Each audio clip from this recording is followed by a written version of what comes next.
senhores, sejam muito bem-vindos a mais um TiociCast, descomplicando as licitações municipais. Muito obrigado pela sua audiência.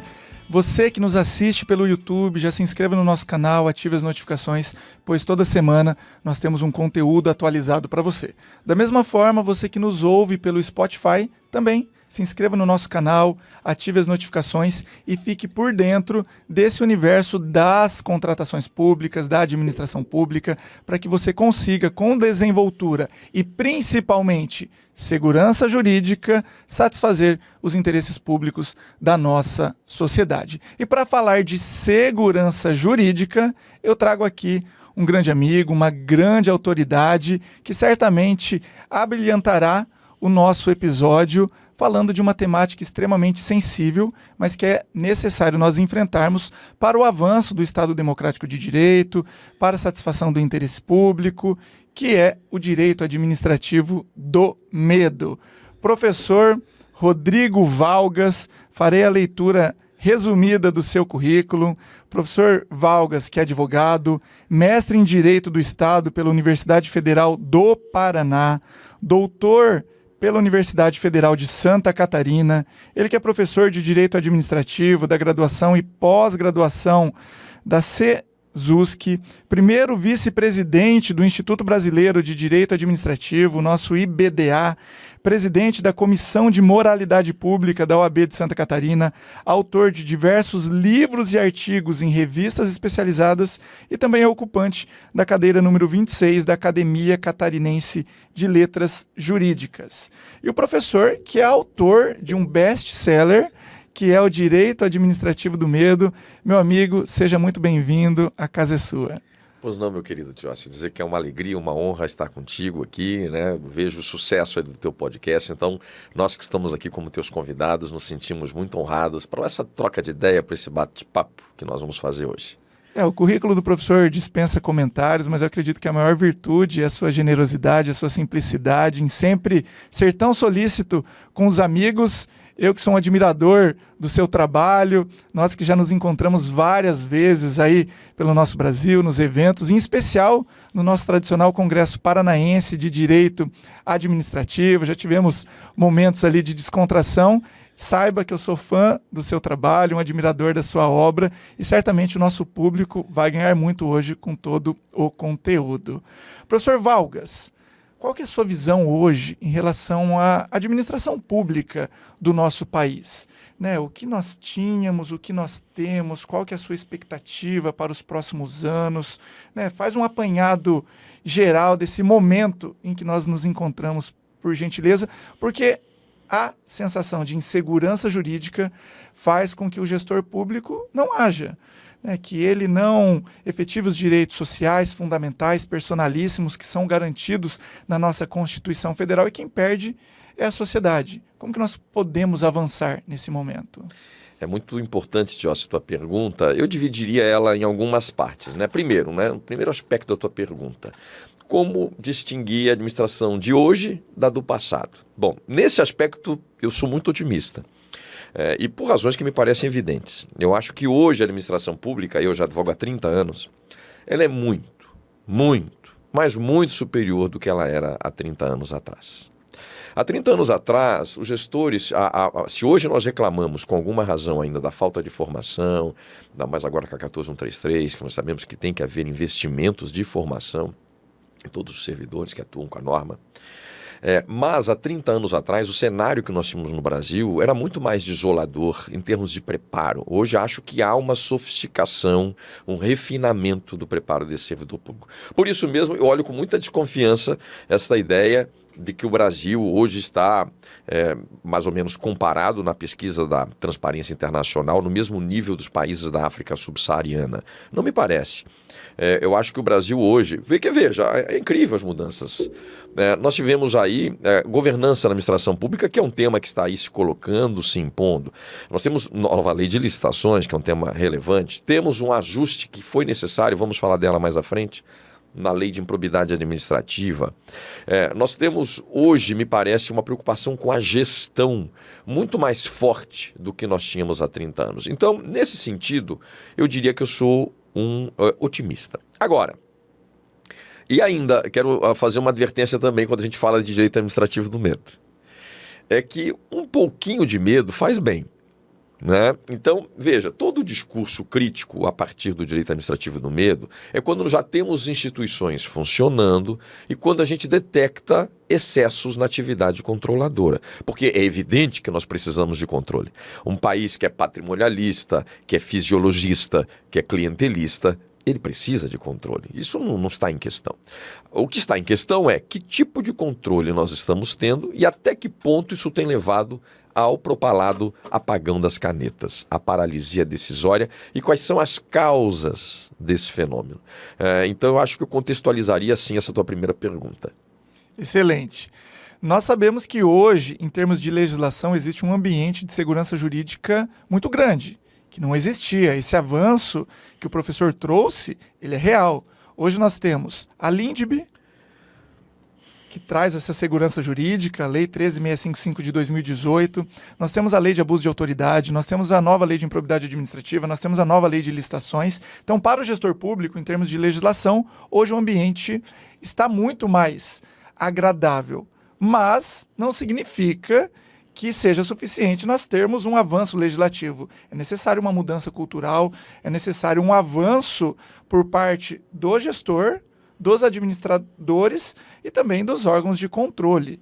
E como que o professor vê esse panorama, essa perspectiva, para que a gente consiga efetivamente tirar aquilo que está materializado na norma e colocarmos no campo prático e real? Perfeito. Eu acho bem interessante, Tios, trazeres essas novas normas, que são excelentes referências, né? Desde LINDB, desde Lei de Abuso de Autoridade, desde nova Lei de Improbidade, nova Lei de Licitações, né? Enfim. Eu acho assim que essa evolução desse quadro, ela se deve por uma constatação, me parece, dos poderes instituídos de alguns problemas, de algumas disfuncionalidades, que é o que eu tenho chamado, né, dessas questões. O direito administrativo do medo, numa definição que trazemos no nosso livro, é a ideia da interpretação e aplicação das normas de direito administrativo pelo gestor público, pautadas pelo medo decisório, pelo medo do controle externo disfuncional, onde ele privilegia a sua autoblindagem, a sua autoproteção, do que efetivamente atender o interesse público. E esse fenômeno, e por que isso aconteceu? Eu acho que isso é importante a gente entender. A gente dá uma resposta simples de que essa paralisia, esses excessos do controle são a causa imediata disso, isso é verdade, digamos, uma explicação meio óbvia. Por que tem paralisia? Porque o gestor está com medo, porque os órgãos de controle estão sendo muito incisivos, tratando o que eu sempre digo, quadrilheiro, com o servidor honesto que erra no mesmo padrão, e não se pode tratar essas coisas no mesmo padrão. Então, eu acho que num primeiro momento nós temos uma constatação de que esses problemas estavam acontecendo. Eu diria até pelo legislador mesmo. Aliás, legislador cujo histórico é péssimo. Nós temos péssimo no sentido de aprovar leis que inclusive auto-eliminam o próprio parlamento. Por exemplo, vamos falar mais à frente da lei ficha limpa e dos problemas dessas disfunções no direito eleitoral, já que estamos em época aí de eleições, e os problemas são tremendos. O parlamento brasileiro, o Congresso brasileiro, aprovou normas que realmente liquidaram com ele mesmo em vários aspectos. E eu acho que começou a haver uma reflexão crítica do Congresso. Peraí, o que nós estamos fazendo? Até que ponto isso vai? E aí vieram essas normas a que você se refere, e que sem dúvida, pelo menos... e acho que já estamos a sentir alguns efeitos disso. Acho que os efeitos têm sido muito positivos. Por exemplo, o que se dizia quando da lei de abuso de autoridade? Que os delegados de polícia, que o Ministério Público, enfim, que as autoridades constituídas não poderiam mais exercer com autonomia, com independência a sua atividade. Eu pergunto, isso aconteceu? Perdeu-se a autonomia? Perdeu-se a capacidade de investigação das instituições? Me parece que não.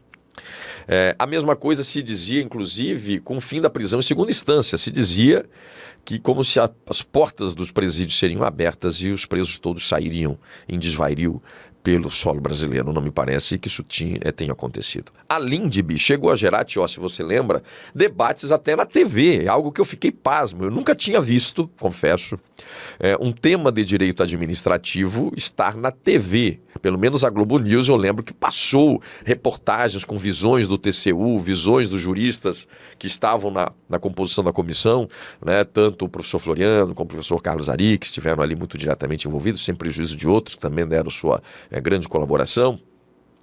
Mas isso adquiriu até dizia-se, se for aprovada a Lindbe, vai acabar o combate à corrupção no Brasil. Isso se dizia com absoluta clareza. Eu pergunto, acabou o combate à corrupção no Brasil? Não existe mais nada, não tem mais instituição funcionando? Isso, portanto, eu, com a devida permissão, eu digo que era uma propaganda controladora, nesse sentido. E a nova lei de improbidade foi a mais recente, está sendo ainda, porque há muitas ADIs em trâmite, né, no Supremo a respeito da nova novo regime, não a nova lei que permanece, a 8.429 com a mesma numeração, mas há sem dúvida um novo regime de improbidade no Brasil. E se dizia, esta lei está acabando com o combate à corrupção, é um retrocesso. Inclusive as ADIs aduzem a violação de retrocesso. Bom, primeiro, eu sempre falo isso nas minhas palestras e falarei naquele encontro que teremos mais à frente. Quantos países têm uma lei como a de improbidade no mundo? Nenhum. Só o Brasil.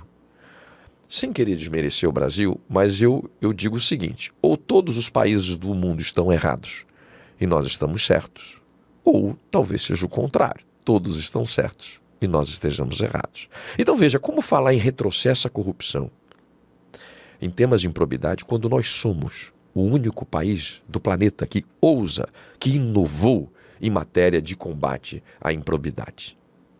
E, por mais que se possa criticar aqui e acolá alguns dispositivos na norma, nessa atual conformação, ela trouxe inovações importantes. Então, eu acho, na linha da tua pergunta, que houve realmente inovações importantes. Não são simples. Veja, quando a gente falar de Tribunal de Contas, vamos falar do tema da prescrição, por exemplo, né?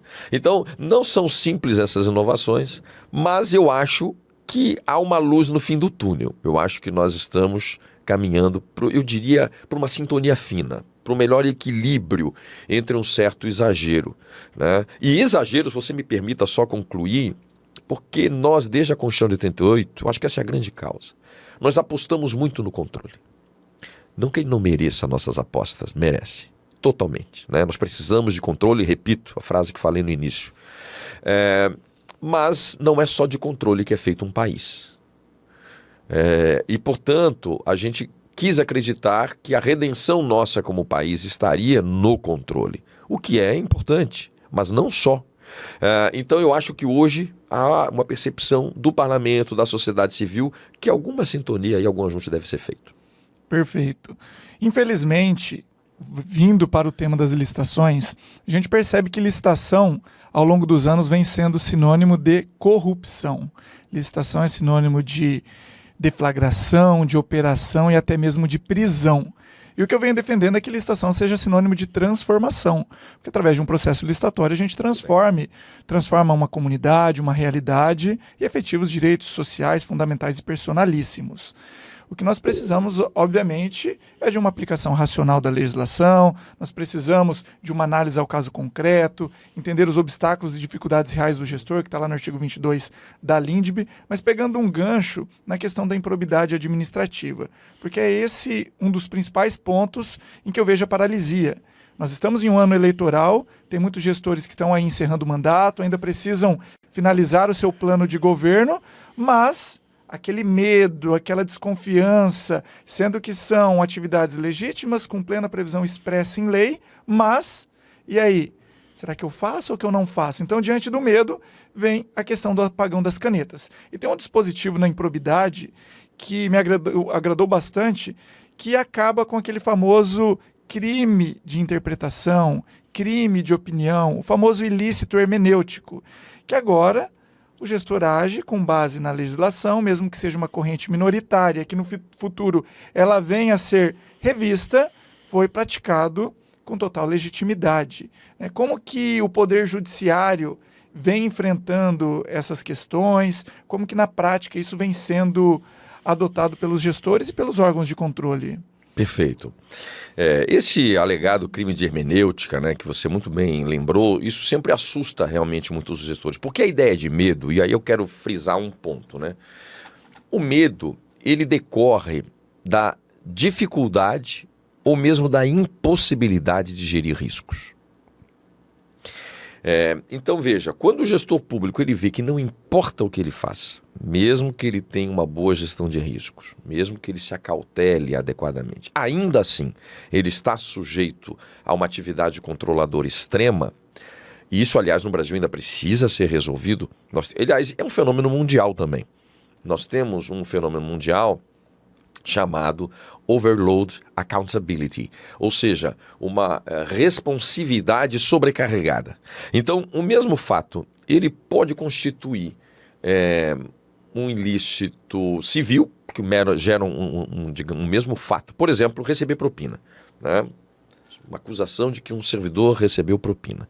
Isto pode gerar um ilícito, uma ação civil de indenizatória contra os prejuízos causados. Isso gera um processo crime, veja, sobre o mesmo fato, né, corrupção passiva. Isto gera uma ação de improbidade, e a ação de improbidade ela é uma ação muito única, por isso que só temos esse modelo no Brasil, porque ela tem um cunho indenizatório em parte, mas sancionatório e político, porque ao mesmo tempo que ela visa a reparação do dano, ela visa impor penas, como suspensão de direitos políticos, como perda da função pública. Então ela tem uma natureza híbrida, uma natureza muito peculiar própria numa ação de improbidade, né? Então ela pode ser, digamos assim, aforada concomitantemente com tudo isso. Nós podemos ter ainda um processo no Tribunal de Contas, uma tomada de contas especial para o ressarcimento daquele dano, o erário que isso teria dado. E por aí vai, porque a gente pode ter, a depender, claro, da função que ocupe o agente público, um processo de cassação, aí não seria obviamente cabível um PAD. Nem falei do PAD, se ele é um servidor, cabe o PAD, o processo administrativo disciplinar. Por aí se tem uma ideia da pluralidade de instâncias de controle que nós temos hoje. E isso gera esse medo. Isso gera exatamente essa paralisia a que te referes. Inclusive como estratégia, eu diria, de fuga da responsabilização, que é um tema que mais tarde a gente pode também retomar. E essa questão do ilícito hermenêutico, eu tenho percebido e ouvido relatos de muitas ações natimortas, porque elas são propostas, não existe uma individualização de conduta, possui plena e expressa previsão legal, com base jurisprudencial e doutrinária, só que mesmo assim a ação ela é proposta e daí a gente entra numa outra temática relacionada à prescrição, né, punitiva, a questão da prescrição intercorrente, porque a propositura de uma ação dessa natureza por si só já gera para o acusado, já gera para o réu uma condenação social.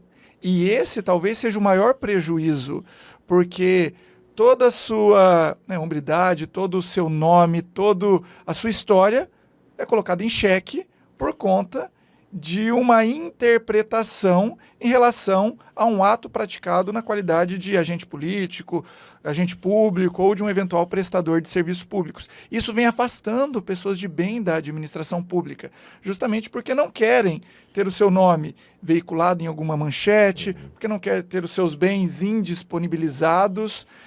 Então vamos falar um pouquinho dessa temática. Pois então, esse é realmente um problema sério. Hoje o gestor público, ele não vale a pena os riscos muitas vezes de ser gestor. Essa é uma verdade. Isso afeta não é só agente político não, Tiossi. Nós temos mesmo servidores, né, os agentes de contratação, seja ele pregoeiro, seja as comissões.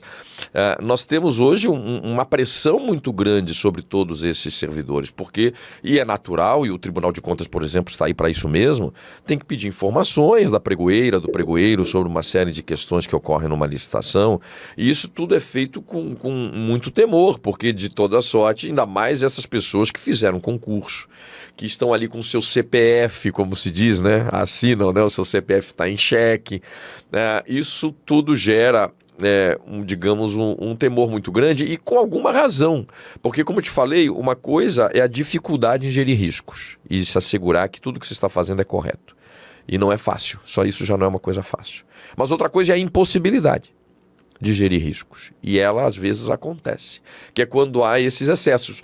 Agora, há um cuidado na tua pergunta, né? Da lei, da novo regime de improbidade, da 1430, há uma preocupação maior em se indicar o tipo especificamente a que se defenda. Esse é um tema que, certo, o Supremo ainda vai se deparar, posto que no processo penal não é necessária essa indicação precisa, mas a lei de probidade entendeu agora por bem indicar se afinal se trata do 9º, do 10, do 11, em que tipo, porque isso interfere em toda a produção da defesa. Uma coisa é você está sendo acusado de enriquecimento ilícito no 9º, ou de dano ao erário no 10, ou de violação a princípio no 11. Isso muda completamente estratégias para chegar ao final e decidir o que é. Né? Eu acho que houve um cuidado maior do legislador no tocante a isso. E vou além, viu? Às vezes, a condenação numa improbidade, a depender do valor em espécie e de tudo que envolve, ela é mais séria que uma pena privativa de liberdade. Muito mais séria. Porque primeiro é a morte civil, a depender do que fique realmente indisponibilizado, tudo que foi construído ao longo de 30, de 40 anos de trabalho vai para o espaço. A pessoa se pergunta, obviamente estou presumindo condições de prisão adequadas, né? Que a pessoa fique presa um pouco período de tempo, ela vai pensar, Tiossi, o que é melhor, perder tudo que eu tenho até hoje ou ficar 1, 2 anos presa efetivamente? Então é muito sério uma improbidade, muito sério, e às vezes mais sério que uma eventual pena de privação da liberdade, a depender, obviamente, do tempo da pena. Então, isso tudo gera cuidados. Então a lei hoje, e outra, recentes pesquisas estão a demonstrar que está havendo, embora veja, ainda nós temos poucos dados empíricos, me parece, a demonstrar isso, mas que está havendo uma redução, porque agora o dolo que se exige, primeiro não se exige mais culpa, a primeira coisa importantíssima. Antes se exigia culpa para tudo, porque a lei é de 92, veja que já é mais de 30 anos daquela lei, foram 29 anos até a mudança de 2021, porque a lei é de 92, né? Então 29 anos de uma lei que causou terror. É bom que se diga. Ajudou em alguma coisa? Ajudou. Não vamos ser de todo injustos com a lei de improbidade. Mas o que correu de lágrimas e sangue Brasil afora por causa dessa norma é muito sério. E acho que aí houve digamos, uma sintonia fina melhor agora nos tempos que vivemos, né? Então, assim, está a existir, voltando ao mote, ao que eu te dizia, uma redução, tudo indica, no número de ações propostas. Porque antes se exigia, a culpa era até abrangia o 9º, o 10, o 11. Depois a jurisprudência disse, não, peraí, a culpa é só para o 10, para o artigo 10, e tem que ser uma culpa grave. Mas tudo isso foi construído ao longo do tempo. O sujeito que culposamente violasse princípios lá no início da lei era condenado, sim senhor. E pior, violar princípio era muito mais grave que passar a mão no dinheiro público e enfiar no bolso. Por quê? É fácil explicar isso. Porque, por exemplo, um dano ao erário de 10... Um prefeito que fosse na boca do caixa da prefeitura e botasse 10 mil reais no bolso e saísse rindo, ele estava sujeito a uma pena muito menor do que ele violar um princípio da administração pública, uma pena pecuniária. Posto que 10 vezes, 3 vezes a multa daria aí 10 mil, vezes 3 vezes a multa daria 40 mil reais no bolso. Só que violar princípio era 100 vezes a remuneração do prefeito. Se ele ganha aí, sei lá, 30 mil, seria 3 milhões de reais por violar princípio, em vez de passar no caixa e botar 10 mil no bolso e sair gargalhando. Faça-me o favor. Isso aí era uma piada. A palavra é essa, isso era uma piada. E eu não sei como realmente as pessoas levavam isso a sério. Então eu acho que houve, sem dúvida nenhuma, uma evolução, né, nessa matéria, um ajuste fino que creio e que está reduzindo, porque agora se exige, não é mais culpa, nem mais no 10. É dolo, e não é qualquer dolo. É um dolo específico que está lá no artigo 11, parágrafo 1º, combinado com o parágrafo 2º do novo regime de improbidade. Portanto, eu tenho que trazer prejuízo, eu tenho que obter vantagem para mim, para si, é o que está lá no parágrafo 1º, que combinado com o 2º, para outra pessoa ou para a entidade. Se não estiver demonstrado em cada tipo finalístico a finalidade objetiva, por isso o dolo é específico, de obter vantagem para si, para outrem ou para a entidade, não há que se falar em tipos de improbidade e para quaisquer tipos outros especiais de improbidade que não estejam lá previstos, né? Enfim, acho que evoluímos bem nisso. Vamos ver como... eu ainda não confesso, assim, eu sinto que houve uma redução no número de ações. Eu acho que o Ministério Público está mais alerta a essa questão. E para não falar, Tiossi, e aí se você me permite, 1 minuto ou 2, vai lá, só para fechar esse ponto. Como é fácil ser ímprobo no Brasil? E aí eu trago aqueles exemplos que de vez em quando eu falo, você conhece, né? Que as pessoas pensam, poxa, mas um ímprobo, né? Que coisa séria também. A gente não pode ser condescendente com esse tipo de gente. Gente, qualquer um de nós pode ser ímprobo. E eu provo. O caso do prefeito Dançarino, de Capela do Alto Alegre. O que aconteceu no caso do prefeito Dançarino? Havia uma festa junina no município, lá na Bahia, de Capela do Alto Alegre. A festa rolava, havia dinheiro público que financiou essa festa. E o prefeito estava lá assistindo apenas no público. A cantora chama o prefeito e diz: prefeito, venha dançar comigo. O prefeito vai e dança mesmo. Eu sempre digo, ação de improbidade. Por quê? Olha como é fácil ser ímprobo no Brasil. A alegada violação do artigo 37, parágrafo 1º da Constituição, que veda a promoção pessoal indevida e que, portanto, houve uma ação de improbidade. As 14 folhas de papel timbrado, como é que alguém pode ser sequer processado pelo uso de 14 folhas de papel timbrado? O caso da aplicação de teorias estranhas a nós e fora da nossa realidade, como a teoria da cegueira deliberada. E para não dizer que nós estamos a falar de coisas muito pitorescas, vejo o dano em ré ipsa na questão da dispensa da licitação pelo STJ, onde se dizia que mesmo que uma dispensa, ainda que indevida, tivesse em valor de mercado ou abaixo de mercado que seja, que o prejuízo ele era presumido. Porque se tivesse sido feita a licitação, eu presumo, veja que é uma presunção completamente fora da realidade, mas eu presumo que teria um prejuízo, ainda que eu prove que o preço era até abaixo de mercado, mas abstratamente, eu presumo que haveria um prejuízo e um dano em si mesmo, pela própria coisa, por isso em ré, ipsa, ré, coisa, ipsa por ela mesma, a coisa mesma geraria um prejuízo, ou a própria dispensa por si mesmo. E como que isso é sério? Com todo respeito, isso não é sério, isso merecia uma reflexão, né? Então acho que nós estamos evoluindo nisso, né? Isso reforça a criminalização das contratações diretas. Parece que um pregão é mais legítimo do que uma dispensa, uma concorrência é mais legítima do que uma inexigibilidade, sendo que todas essas situações possuem previsão constitucional e previsão legal. Os maiores escândalos de corrupção no Brasil aconteceram onde? Em modalidades convencionais. Mas parece que a simples instauração de um processo licitatório por si só chancela a lisura do procedimento. Não é à toa que quando vem algum inquérito, alguma investigação, chega lá o advogado da parte ou o denunciado. Fique tranquilo, houve o devido processo licitatório. E daí que houve o devido processo licitatório?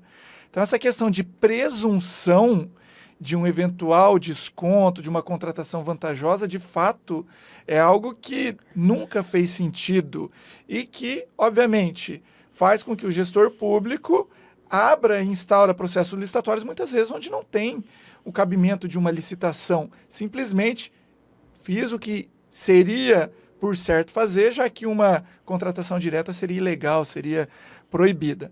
Mas tem um ponto sensível que o professor Valgas trouxe aqui na fala, que é a redução das improbidades. Eu também senti isso conversando com colegas pelo nosso Brasil, e isso não significa o fim do combate à corrupção.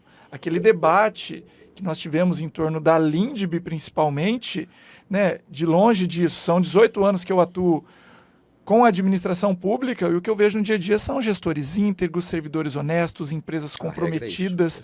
A gente não pode deixar muitas vezes um espetáculo midiático, generalizar e, novamente, causar o apagão das canetas, a cegueira deliberada, o direito administrativo do medo, porque direto ou indiretamente todos nós somos afetados por conta dessa paralisia, né? Então, precisamos, obviamente, avançar E daí o professor tocou em um outro ponto que é relacionado à indisponibilidade, mas em relação à multa, né? Como que o Poder Judiciário vem hoje trazendo essa questão da indisponibilidade? Ela é apenas em relação ao dano que está sendo ali muitas vezes indicado, ou essa indisponibilidade ela vem alcançando também a multa que estaria sendo possível de ser aplicada? Perfeito. Veja, houve uma mudança muito grande nesta matéria, porque antes como era? Antes, por exemplo, para discutir 100 mil reais, vou dar um exemplo hipotético, né? Você tinha os 100 mil que ficavam disponíveis e mais 3 vezes potencialmente o valor da multa. Então, numa hipótese de você ter um grupo de pessoas da administração pública envolvidas numa ação de improbidade em que seriam co-réus, né? Vamos supor que fossem 5 co-réus. Você teria 100 mil mais 300 mil de 3 vezes a multa, teria 400 mil por cada co-réu. E no final das contas, como são 5, você teria 2 milhões de reais indisponibilizados para discutir se aconteceu ou não um dano de 100 mil reais. Então, isso é outra coisa que beira o incrível também. Como é que as pessoas aceitavam isso? É isso que eu sinceramente me pergunto. Como é que a sociedade aceitava? Bom, eu até entendo porque aceita. Essa imagem que você falou há pouco, de que todo mundo é corrupto, que só tem corrupção na administração pública, ela não é verdadeira. Claro que tem corrupção na administração pública, gente. É evidente que tem, mas não é a maioria. Quem trabalha direto sabe que, sei lá, é 10%, é 20%, que já é muito. Poxa vida, se for, obviamente nunca há dados sobre isso, porque não há como medir a corrupção. É tanto que o índice da transparência internacional é um índice subjetivo. E por isso mesmo altamente falho. Eu sou muito crítico nesse aspecto desses índices da transparência internacional. Afinal, se você sair na rua aqui agora e perguntar para uma pessoa o que você acha do político brasileiro, da honestidade dele, Josse, o que as pessoas vão dizer? É tudo ladrão, só pensa em si, é o que todo mundo diz, é o popular dizer isso. Então a percepção do brasileiro sobre a classe política é muito ruim. Então a questão agora da multa, isso não é mais possível, porque, né, na tua pergunta, agora eu não posso cumulativamente estar indisponibilizando isso, nem esses valores de multa, e tampouco o mesmo valor de cada um dos co-réus. A lei vedou expressamente isso. Então eu creio que houve uma evolução, eu nem diria uma evolução, porque aí diz assim, ficou melhor, mas poxa, melhor, antes você disponibilizava para ver se aconteceu ou não prejuízo de 100 mil, disponibilizava 2 milhões, agora você quer disponibilizar o valor do prejuízo de uma forma mais racional, a presunção de inocência, até que se prove que alguém efetivamente é culpado, né? Então eu acho que a lei, ainda que é uma crítica ou outra, por exemplo, né, uma crítica que eu faria à lei de improbidade, e agora uma crítica, eu vou dar uma de promotor agora, né? Porque eu sou advogado, é evidente, e é importante que a gente diga que a nossa visão de mundo, ela interfere diretamente na apreensão do fenômeno jurídico. Isso não se nega, aliás, isso se abraça, porque aí se leva a um debate mais sério. Aí faz com que um promotor olhe para mim, olha, Rodrigo, eu respeito o que você está me dizendo, mas acho que esse teu viés aí mais garantista e tal tem muito a ver, Rodrigo, com o que você faz, você defende as pessoas acusadas de corrupção. E o promotor que me disser isso, ele tem razão. Assim como eu tenho razão em dizer assim, pois é, mas essa sua visão acusatória e condenatória se deve ao cachimbo na boca que de tanto morder entorta porque você é promotor. Isso é verdade? Claro que é, também. Agora, o que a gente tem que ter a maturidade, e eu tenho diversos queridos amigos promotores, é o diálogo, é a gente, sabe, de um modo franco entender. Eu entendo como você pensa e a tua visão de mundo que você traz consigo, eu entendo a minha visão, o que a gente pode dialogar, o que nós podemos construir melhor, né? Um sistema punitivo mais adequado, né?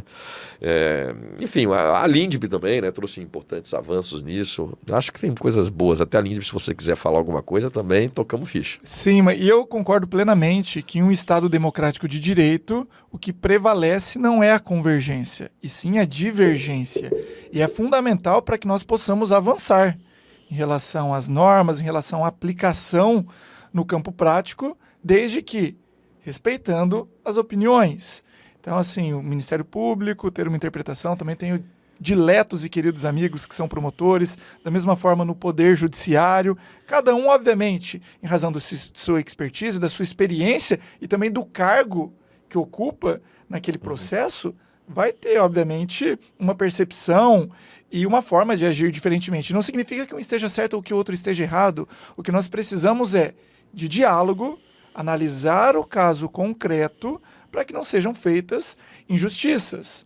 Nós não podemos generalizar, porque justamente perguntou para a população, estamos em ano eleitoral em âmbito municipal, qual que é a percepção da sociedade perante o político, que são aqueles que nos representam? Hoje estão em descrédito, não só os políticos, mas os servidores públicos em geral, quando na verdade eles deveriam ser vistos como protagonistas, que são os nossos representantes, que estão legitimados para servir a sociedade, mas tem todo esse contexto. Mas vamos falar um pouquinho de Lindbe, já encaminhando aqui para o nosso fechamento. A Lindbe também foi alvo de grandes ataques e hoje ela se revela extremamente necessária para que nós não tenhamos essa generalização. É individualização de conduta, vivemos em um país de extensão continental com diferenças abissais, sejam elas sociais, culturais, econômicas e que impactam diretamente na aplicação da norma. São estruturas com carência de material humano, com métodos totalmente arcaicos para a contratação, para a promoção das políticas públicas, e a Lindbe vem ao encontro, desse país municipalista tão profundo e pesado com essas diferenças. Então, o professor, que é uma grande autoridade, queria que falasse desse impacto da Lindbe na administração pública. Olha, eu diria que o impacto da Lindbe ele é tão grande, Tiossi, que nós ainda não o aprendemos.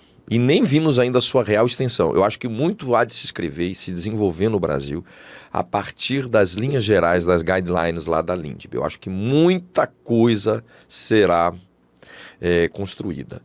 E veja que é até tardia a Lindbe. Olha, eu digo que o artigo 22, por exemplo, ele chega a ser até poético, né? Que na instância, na atividade controladora, judiciária administrativa, vai se observar as dificuldades reais do gestor. Isso cheira até a poesia, uma redação dessa, né? Ora, e claro que eu tenho que considerar, porque é o que você falou, eu não posso pensar a partir da esplanada dos ministérios, como aconteceu com a lei de licitações, com todos os seus potenciais, é uma ferramenta, sem dúvida, muito melhor, né, do que era antes, né? O Rony, o nosso querido Rony Charles, dizia que agora a nova lei de licitações, né, ela é um Fusca, mas com motor de Audi, né? Enfim, nós tivemos evoluções importantes, né? Mas a Lindbe, veja o artigo 28, para falar de outro dispositivo, que agora diz que o gestor só vai responder em caso de dolo ou de erro grosseiro, que leia-se culpa grave, segundo a interpretação que está a fazer desta expressão da norma. E antes, Tiossi, veja que no artigo 143 do Código de Processo Civil, o juiz só respondia no caso de dolo ou fraude pessoalmente. É dolo ou dolo, porque fraude exige dolo. Mesma coisa Ministério Público, conselheiros do Tribunais de Contas, Advocacia Pública, Defensoria Pública. Agora, quando vem uma norma brasileira que diz, olha, você, gestor, você que está aí na linha de frente, você que está na infantaria da administração pública brasileira, você que está no chão de fábrica da administração pública brasileira, você agora vai responder por opiniões e decisões técnicas em casos de dolo, mas de erro grosseiro, ou seja, tem culpa para você também, tá? Não é que nem para juízes, promotores, que não há isso. Você tem uma... Na hora que se trouxe a baila, o que acontece? A ADI, né? 6421, que aliás tive a honra, por compromisso com o professor já Maurício Zocum e a professora Cristiana Fortini, em fazer a sustentação dessa ADI no plenário virtual. E o Supremo entendeu constitucional, porque o artigo 28, essa limitação, ou seja, de forma muito acertada, o ministro Barroso, que foi o relator da matéria, disse que é possível sim o legislador infraconstitucional fazer uma gradação dos níveis de culpa, que a despeito do artigo 37, parágrafo 6º, quando fala da ação de regresso, fala que ela vai ocorrer em casos de dolo ou culpa, e não dizer que tipo de culpa e aí que se dizia que era inconstitucional, porque aí se dizia, não, peraí, mas a Constituição não disse que é qualquer culpa, está lá no 37, 6º. Como é que pode vir uma lei agora e dizer que a culpa tem que ser grave? Só que quando era dolo ou fraude, nessas outras hipóteses de altas carreiras de Estado, ninguém falava nada. Mas quando pegou o servidor público, aí acharam que era inconstitucional. E aí veio o Supremo e disse, olha, não é inconstitucional. De modo muito acertado, me parece, o Supremo decidiu essa matéria. E o tema do erro, Tiossi, esse tema, ele é um tema fantástico, que eu ainda quero escrever talvez um livro sobre esse tema, eu me animo ainda a fazer um livro sobre o tema do erro, porque é um tema que ele ainda precisa ser melhor compreendido. O nosso querido Pedro Dionísio, amigo, fala no direito, né, ao erro do administrador. E claro que situações que você decide com urgência, que você decide sem informações adequadas que lhe chegam, você tem que ter uma tolerabilidade maior ao erro. Isso me parece evidente. Só que isso requer alteridade do controle. Então, eu acho que nas licitações, esses cuidados, o planejamento, os ETPs, uma matriz de risco adequada, né? Nós temos aí já desde as definições lá no artigo 6º, desde o artigo 11, as contratações de grande vulto, que já exigem matriz de risco, essa relação probabilidade, impacto nas licitações, e diferir, evidente, mapa de risco, matriz de risco e tudo que isso vai, mas que exige uma expertise, eu acho, e claro, com os cuidados, nós também não alocarmos esses riscos todos para cima do contratado, né? Daquele, afinal, isso vai gerando também algumas outras disfuncionalidades, a partir que alguns riscos por um comodismo da administração acabam sendo alocados. Mas isso tudo eu acho que cenário de planejamento, e falar em planejamento em licitação, eu digo assim que é que nem visitar Paris e não ver a Torre Eiffel. É evidente que lugares comuns são necessários. Lugares comuns são necessários. Desde que eu me conheço por gente, se fala em planejamento da licitação pública. E acho que a nova norma trouxe uma evolução nisso e uma proteção decisória. Porque assim como a LINDB trouxe um grau de proteção decisória, um grau de segurança jurídica, eu acho que o planejamento, esses cuidados todos com governança, que é um ponto fortíssimo no artigo 11, né? Eu acho que isso tudo traz uma robustez maior para as contratações públicas. Agora, exige terra fecunda. Não adianta nós plantarmos uma semente em terra árida que não é molhada, né? Então é claro que exige as formações, exige podcasts como o teu de qualidade, exige uma série de... Mas eu penso assim, e claro, a gente tem que respeitar, só para fechar esse ponto, a gente tem que respeitar uma coisa também. Eu digo que nós não moramos no Brasil. Nós moramos nos Brasis. Não é só a esplanada dos ministérios, por mais bem intencionada que ela esteja. Há municípios, Tiossi, no Amazonas, né, já me foi dito, quando estive lá, que não tem contador. Então veja, como é que você vai falar em direito administrativo do medo? Como é que você vai falar no mínimo adequado numa condução de uma licitação no município que sequer tem um contador lá dentro? Então são muitas realidades e nós temos que pensar como adequar estas realidades à nova lei de licitações. E esse é um desafio, não será uma coisa simples também não. E esses Brasis nós precisamos realmente considerar. Eu estava em Cuiabá recentemente e o menor município do Mato Grosso é Araguainha, tem 1.010 habitantes. Ele é o quarto menor município do Brasil. O menor município do Brasil é Serra da Saudade, em Minas Gerais. Olha só, não Segundo sabia. Dados quantos habitantes? do IBGE do último censo, menos de 900 habitantes. Olha A grande pergunta é, será que Serra da Saudade vai conseguir conceber um processo da mesma forma que Belo Horizonte, que o governo de Minas, que o governo federal? Então esse é o ponto que demanda sensibilidade. Exato. A nova lei de licitações é a lei da segurança jurídica. Nós temos artefatos, o legislador praticamente desenhou procedimentos que antes já eram admitidos pela doutrina e pela jurisprudência, mas que agora foram de fato legitimados, trazendo, né, esse respaldo para a tomada de decisão. Uhum. Mas obviamente o maior desafio é a mudança cultural. Sim. Professor Rodrigo, obrigado pela gentileza, pela generosidade, pela aula. Queria agradecer a nossa audiência. Já pega esse link, compartilhe agora com algum colega, que eu tenho certeza que esse conteúdo pode contribuir muito para avançarmos nesse debate de uma melhoria na aplicação dos recursos públicos. Você que nos acompanha, tanto pelo Spotify quanto pelo YouTube, já se inscreva no nosso canal, ative as notificações, pois toda semana tem um conteúdo atualizado para você. Rodrigo, deixa uma mensagem final para o nosso público. Vamos supor que esse nosso podcast alcance os 5.568 municípios do nosso país, os prefeitos, os promotores, os juízes que atuam com o direito público, com o direito administrativo. Qual é a sua mensagem final? Olha, a minha mensagem final pode parecer uma mensagem meio coach, meio otimista demais, mas vista a camisa da administração pública, acredite no que você faz.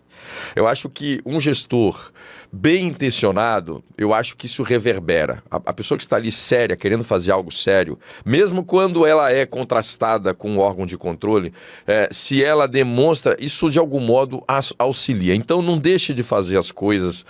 Num certo sentido, eu entendo o medo, eu escrevo sobre o medo no livro Direito Administrativo do Medo, mas seja ousado também, aproveite essas ferramentas, invista, que eu acho que nós podemos ter uma administração pública melhor, e acho que hoje nós temos um instrumental muito maior para alcançar esse propósito. Excelente! Esse foi o professor Rodrigo Valgas e vejo vocês no nosso próximo episódio. Valeu!